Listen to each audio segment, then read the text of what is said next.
जय हिंद, नमस्कार प्रिय विद्यार्थियों, कैसे हो आप सभी। आशा करता हूँ स्वस्थ होंगे, मस्त बेहतरीन जबरदस्त। तो एक बार फिर से स्वागत करता हूँ आप सभी का एक नई क्लास में। आज की क्लास होने वाली है रस छंद अलंकार के बारे में। आज हम लोग रस छंद और अलंकार की पूरी जानकारी लेंगे और कैसे टॉपर टॉप करते हैं, ये जितने नंबर के आते हैं आप उसमें से कैसे लेके आएंगे। ठीक है, रस में प्रॉब्लम होती है, छंद में प्रॉब्लम होती है, अलंकार में प्रॉब्लम होती है।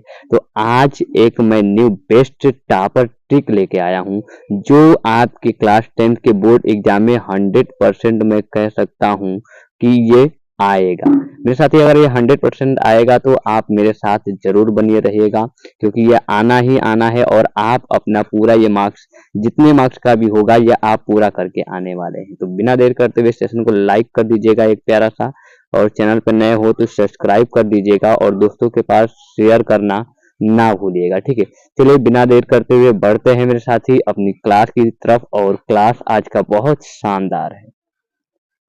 देखिए मेरे साथी, सबसे पहले हम जान लेते हैं कि रस क्या होता है। तो रस के बारे में सबसे पहले हम लोग समझेंगे, उसके बाद हम लोग हास्य रस करुण रस के बारे में पढ़ेंगे। तो यहाँ पे देख सकते हैं कि भरत मुनि ने सर्वप्रथम रस के संबंध में चर्चा की।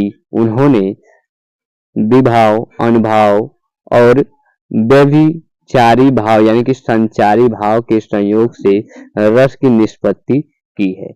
अब देखिए यहाँ पे इन्होंने सर्वप्रथम रस की उत्पत्ति किसने की थी, या फिर जनक किसे कहा जाता है रस की। तो आप कह सकते हैं कि भरत मुनि ने सर्वप्रथम रस के संबंध में चर्चा किया था। ठीक है, अब देखिए रस क्या होता है। तो रस का अर्थ किसी काव्य को पढ़ने सुनने के उपरांत मन में आई प्रसन्नता से है। ठीक है, पाठ या श्रोता को काव्य के पढ़ने या सुनने या देखने से जो आनंद प्राप्त होता है उसे हम क्या कहते हैं, रस कहते हैं। अगर रस की मेरे साथ ही बात किया जाए अपने भाषा में, तो रस एक प्रकार का ऐसा मतलब कि आनंद होता है। रस का मतलब होता है आनंद। अगर कोई भी चीज हम सिनेमा, वीडियो, शॉर्ट, कोई भी चीज देखते हैं उसमें हमें मतलब कि जैसा वो वीडियो रहता है, हंसी वाली वीडियो होती है तो हमें हंसी उत्पन्न होती है, तो उसी प्रकार से ये रस होता है। ठीक है, अब आते हैं रस के प्रकार में। रस तो वैसे कई प्रकार के होते हैं मेरे साथ, लेकिन आपके सिलेबस में केवल दो ही प्रकार को पढ़ने वाले हैं, हास्य रस और करुण रस। यही दो पूछे जाते हैं। हास्य रस की परिभाषा लिखिए और करुण रस की परिभाषा उदाहरण सहित लिखिए। तो आइए देखते हैं कि हम बोर्ड एग्जाम में किस प्रकार से हास्य रस और करुण रस की परिभाषा लिखेंगे। देखिए मेरे साथी, सबसे पहले हम हेडिंग डालेंगे हास्य रस। ठीक है, ब्लैक पेन से। मेरे पास रंग बिरंगी पेन है इसलिए मैंने रंग बिरंगी पेन का यूज किया है। आप केवल दो ही पेन का यूज करेंगे, एक ब्लैक और एक ब्लू। ठीक है, तो सबसे पहले हेडिंग डालेंगे हास्य रस। ठीक है, तो उसमें लिखेंगे हास्य रस का स्थायी भाव हास होता है। क्या होता है, हास होता है।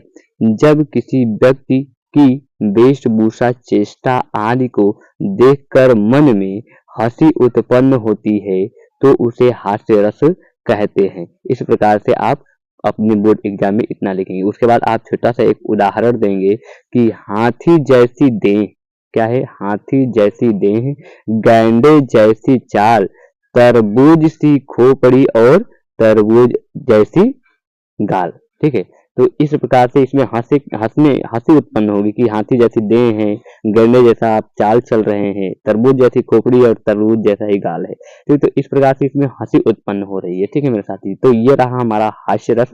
अब बढ़ते हैं करुण रस के बारे में। तो देखिए करुण रस क्या होता है, इसके बारे में हम लोग सबसे पहले लिखेंगे। क्या लिखेंगे, हेडिंग इस प्रकार से डालेंगे और लिखेंगे कि करुण रस का स्थायी भाव शोक होता है। क्या होता है मेरे साथी, शोक होता है। जब कोई मनचाही वस्तु गायब हो जाता है। ठीक है, कोई भी चीज होती है मनचाही वस्तु जब गायब हो जाती है तो हृदय में शोक से भर जाए, यानी कि जो आपका हृदय वो शोक से भर जाए, उससे हम करुण रस कहते हैं। उसे हम क्या कहते हैं मेरे साथी, करुण रस कहते हैं। उदाहरण के लिए यहाँ पे देख सकते हैं आप कि मणि खोयो भुजंग सी जननी, फन सा पटक रही थी शीश, अंधी आज बनाकर मुझको, क्या न्याय तुमने जगदीश। यानी कि श्रवण कुमार के माता जी ये बात कह रही हैं। ठीक है, तो इस प्रकार से आप करुण रस का परिभाषा लिखेंगे और उदाहरण ऐसे देंगे। एक उदाहरण आपको मैं मजेदार तरीके से देता हूँ, आप सभी सुने होंगे। तो देखिए वो कौन सा उदाहरण है मेरे साथी कि ऐ मेरे दोस्त लौटकर, क्या है, ऐ मेरे दोस्त लौटकर आजा, तेरे बिन ये जिंदगी अधूरी है। गाना सुना होगा ना, ऐ मेरे दोस्त लौट के आजा, बिन तेरे ये जिंदगी अधूरी है। तो ये भी आपका क्या है, करुण रस का उदाहरण हो सकता है, ठीक है। लेकिन पेपर में आप इसको मत लिखिएगा, ठीक है। आप इससे लिखेंगे तो आपका बेहतर देखने में भी अच्छा लगेगा, क्योंकि आप एजुकेशनल लेवल पे हैं, पढ़ाई कर रहे हैं, वहाँ ये गाना वाली चीज नहीं चलेगी, ठीक है। अब चलिए मेरे साथ ही आगे देखिए कि छंद क्या होता है, छंद के अर्थ क्या होता है, छंद के बारे में जानेंगे। और आपके यही सारे छंद पूछे जाते हैं बोर्ड एग्जाम में, और 100% मैं कह रहा हूँ ये छंद आने वाला है, ठीक है। देखिए मेरे साथी कि छंद का शाब्दिक अर्थ बंधन होता है। क्या होता है?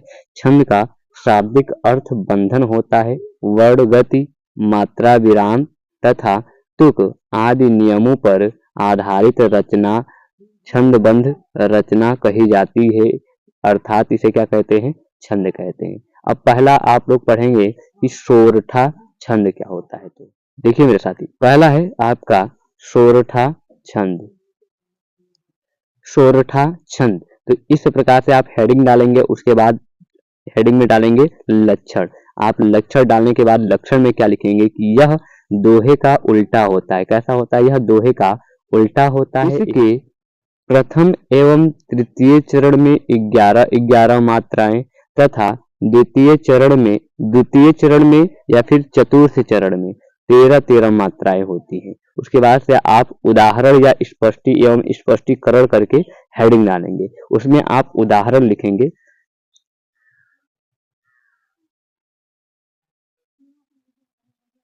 उदाहरण में देखिए क्या लिखेंगे कि जो सुमिरत सिद्धि होई। देखिए, जो सुमिरत सिद्धि होई, कर्ण नायक करिवर बदन करहु, अनुग्रह सोय बुद्धि राशि शुभ गुण सदन। ठीक है, आप जैसा कि देख पा रहे होंगे, स्पष्ट रूप से स्पष्टीकरण करते हुए, मात्राओं का भी ध्यान देते हुए, मात्रा आपको यहाँ पे दिख रही होंगी, ठीक है। मात्राओं का ध्यान देते हुए आपको पहले चरण में देखने को मिल रहा होगा 11 मात्राएं, ठीक है। 13 मात्राएं आपको दूसरे चरण में देखने को मिल रहा होगा, और 11 फिर मात्राएं आपको तीसरे में, और फिर से 13 मात्राएं आपको चतुर्थ चरण में देखने को मिल रहा है, ठीक है। तो इस प्रकार से आप सोरठा लिखेंगे, ठीक है। दूसरा देखिए आपका आता है मेरे साथी रोला। तो रोला क्या, सबसे पहले हम लिखेंगे लक्षण। लक्षण हेडिंग डालने के बाद लिखेंगे कि यह एक सममात्रिक छंद है, इसमें 4 चरण होते हैं। कितने चरण होते हैं? इसमें 4 चरण होते हैं, और प्रत्येक चरण में 24 मात्राएं होती हैं। 11 और 13 मात्राओं पर यति होती है। क्या होती है? यति होती है। तो उदाहरण देखिए मेरे साथी, उदाहरण में आप क्या लिखेंगे, जरा ध्यान से देखिएगा। को पापी पंचत्व प्राप्त सुनि, जम गण धावत, बनि बनि बावन वीर बढ़त, चौचंद मचावत, पर तक ताकि लोथ त्रिपथगा के तट लावत, 9 2 11 होत, 3 पंचही विश्रावत। ठीक है, तो इसके प्रत्येक चरण में 24 मात्राएं हैं, ठीक है। इसके प्रत्येक चरण में कितनी मात्राएं हैं? 24 मात्राएं हैं। 11 और 13 पे यति है, अतः यह क्या है? यह एक छंद, रोला छंद है, ठीक है। ये एक रोला छंद है। आपका रोला छंद में कोई दूसरा उदाहरण याद हो तो आप दूसरा भी लिख लीजिएगा, नहीं तो मैंने जैसे लिखा है आपको इसी प्रकार से ही लिखना है, ठीक है मेरे साथी। चलिए मेरे साथी, अब जानते हैं कि अलंकार क्या होता है, अलंकार कैसे, कौन कौन से अलंकार आते हैं आप में, और कैसे उसको लिखेंगे बोर्ड एग्जाम में। देखिए, अलंकार का अर्थ आभूषण होता है, ठीक है। अलंकार का अर्थ होता है आभूषण। यह 2 शब्द अलंग प्लस कार, ठीक है, अलंग प्लस कार शब्द से मिलकर बना होता है, अर्थात काव्य की शोभा बढ़ाने वाले धर्मों को क्या कहते हैं? अलंकार कहते हैं। पहला अलंकार आपको देखने को मिल रहा होगा उपमा अलंकार। तो उपमा अलंकार कैसे लिखेंगे? परिभाषा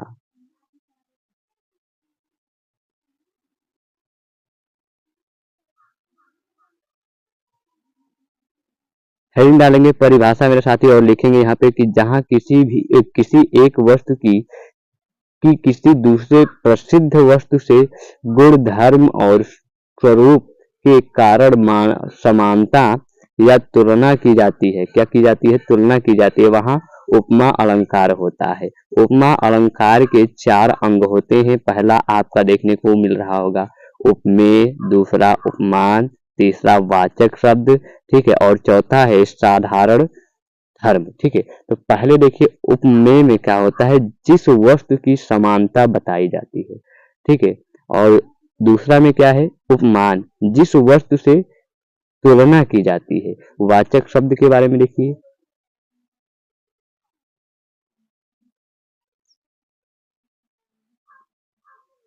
वाचक शब्द के बारे में देखिए, समानता के व्यक्त करने वाला शब्द यानी कि पहचान करने वाला शब्द। साधारण धर्म में क्या है, जो गुण उपमान और उपमेय में समान रूप से रहता है। उदाहरण देखेंगे मेरे साथी, इस प्रकार से हेडिंग उदाहरण डालेंगे और लिखेंगे उदाहरण हरिपद कोमल कमल से। उसके बाद से स्पष्टीकरण हेडिंग डालेंगे, उपमेय हरिपद हो गया, ठीक है, और उपमान कमल हो गया, वाचक शब्द हो जाएगा से, और साधारण धर्म हो जाएगा कोमल। ठीक है, इस प्रकार से आप स्पष्टीकरण डाल के लिखेंगे। ठीक है, आगे बढ़ते हैं मेरे साथी।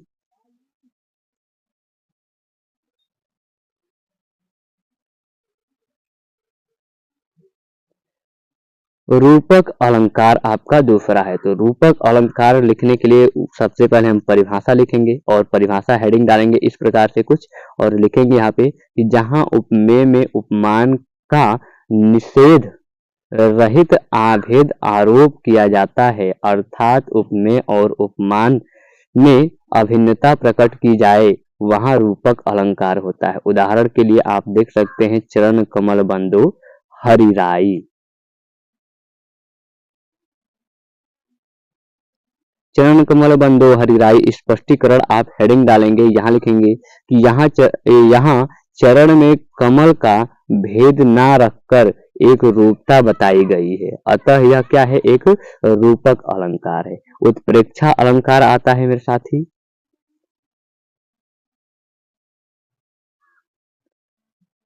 उत्प्रेक्षा अलंकार की परिभाषा हम लिखेंगे कैसे, देखिए यहाँ पे कि जहां उपमेय में उपमान की संभावना की जाए, वहां उत्प्रेक्षा अलंकार होता है।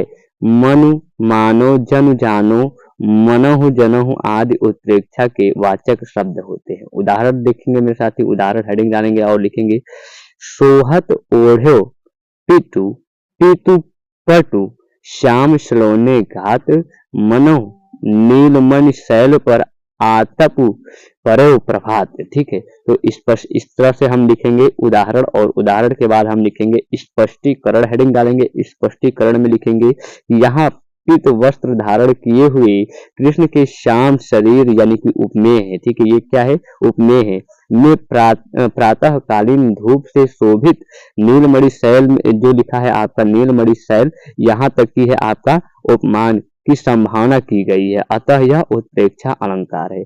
इस प्रकार से मेरे साथी हम उत्प्रेक्षा अलंकार, रस छंद अलंकार की परिभाषाएं को लिखें। इस प्रकार से हमारा रस छंद अलंकार समाप्त हुआ मेरे साथी। अगर जिस प्रकार से मैंने बताया है वीडियो में, अगर ऐसे आप लिखते हैं तो आपको पूरे के पूरे मार्क्स मिलने वाले हैं। यही है बेस्ट टॉपर का।